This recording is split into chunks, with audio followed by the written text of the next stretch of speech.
స్త్రీ కథ వినరా తొలి ఆశల రూపము అమ్మాయి కాపురం సుడిగాలిలో దీపము అమ్మాయి కాపురం ఒకనాడు రాముడు తన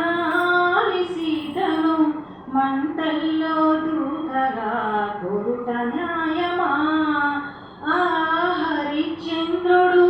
భార్య చంద్రమతిని అంగడిలో బొమ్మగా ముట ధర్మమా కానీ నీతి నియమం మగవారి కుండవా నాడు నేడు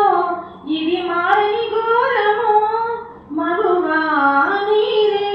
దీన్ని మార్చే భారము కనువింతైన స్త్రీ కథ వినరా తొలి ఆశల రూపము ఓ అమ్మాయి కాపురం సుడిగాలిలో దీపము